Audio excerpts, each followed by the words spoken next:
Hello and thank you for joining me here at Why the Book Wins. My name is Laura and today I'm talking about the memoir I'm Glad My Mom Died by Jennette McCurdy, which was recently released earlier this month in 2022 for those who are watching this in the future. And Jennette McCurdy has been acting since she was 6 years old, but the role she is most famous for is playing the character of Sam in the show iCarly, which she starred in alongside Miranda Cosgrove, as well as the spin-off series where she also played Sam in Sam and Cat, where she starred along Ariana Grande. And now I had heard of iCarly, but I never watched like a full episode. And Sam and Cat, I had never even heard of until I started reading this book. So you definitely do not need to be a fan of her work or like to know her Nickelodeon shows in order to appreciate this memoir. And Jennette has a very dry and sometimes dark sense of humor, as you can tell by the title.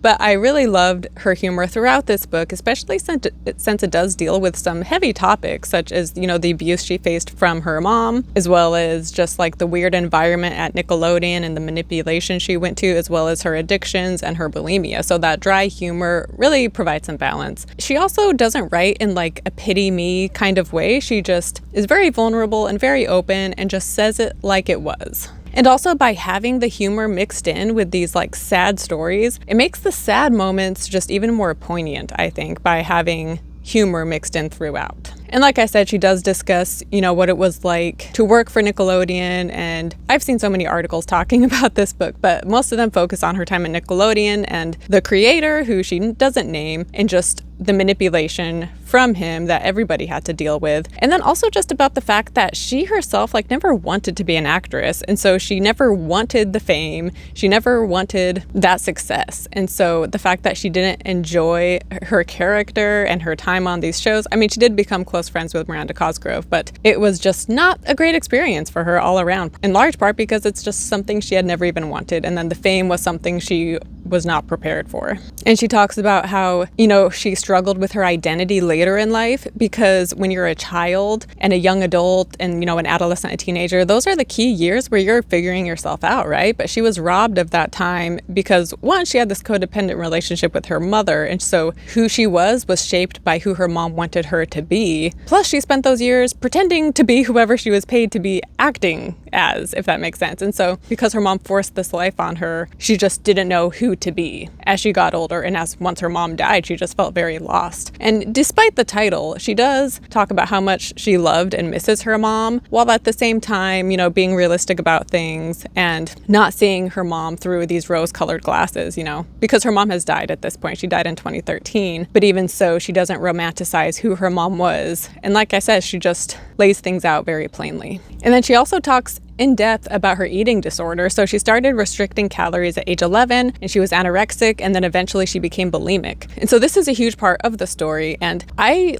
don't have any personal experience with bulimia. I don't know anyone with bulimia. And so I found it very interesting and informative to read her experience. And again, she was just so open and so vulnerable in sharing these personal details of what it was like to deal with this eating disorder. And something that I found interesting, because I'm fairly knowledgeable with other addictions, but what I didn't realize is that bulimia, it is an addiction, and throwing up or purging is something she would turn to when she was stressed and overwhelmed and sad or angry. It was a coping mechanism she would turn to, the same way an alcoholic turns to alcohol to cope with these negative emotions. And so that was just something I had never realized. And so it was very eye-opening for me in that way. And then another aspect is the fact that she was born into the Church of Jesus Christ of Latter-day Saints. And then when she was a teenager, though, her family stopped going to church. And so even though she is no longer religious, she does reflect fondly on those times because she loved going to church and it was just a very peaceful place compared to, her home life. Her mom was a hoarder, and just her mom also had a lot of issues. And so being at home was not a peaceful time. And then also she didn't enjoy going to her acting classes or her auditions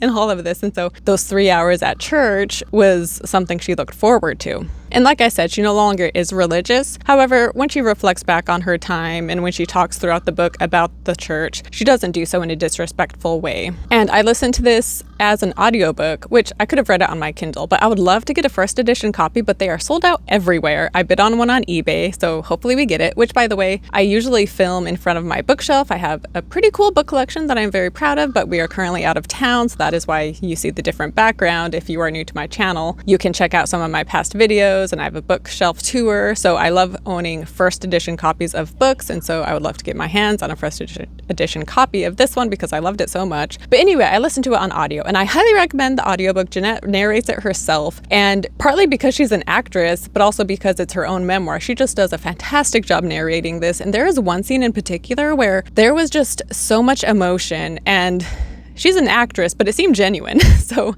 I don't think she was like pretending.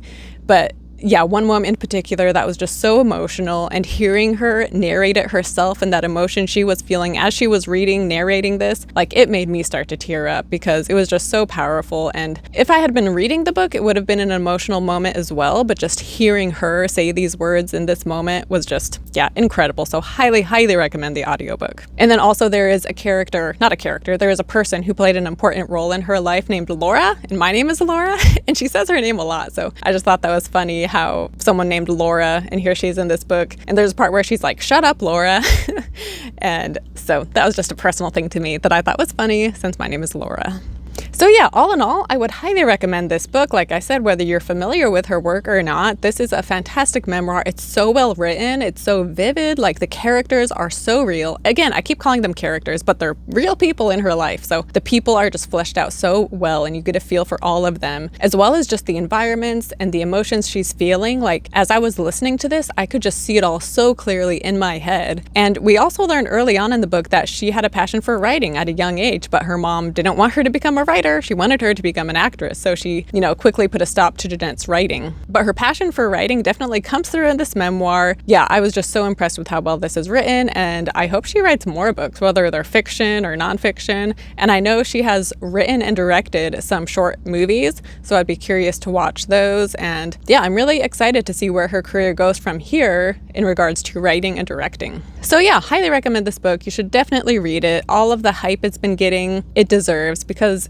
celebrity memoirs usually aren't really worth reading. I've read a few that I've liked. The Storyteller by Dave Grohl, I enjoyed for the most part. We're Gonna Need More Wine by Gabrielle Union was another one that I really loved. And then I want to read Viola Davis's because I've heard hers is really good. So I have that on hold on Libby. But yeah, and this is another one, another celebrity memoir that is actually really good and that you should definitely check out. So thank you for watching this video. I hope you found it helpful and informative, and don't forget to subscribe to my channel, like this video, comment down below if you have read this book, comment down below if you watched iCarly or Sam and Cat, and I will see you next time. Bye.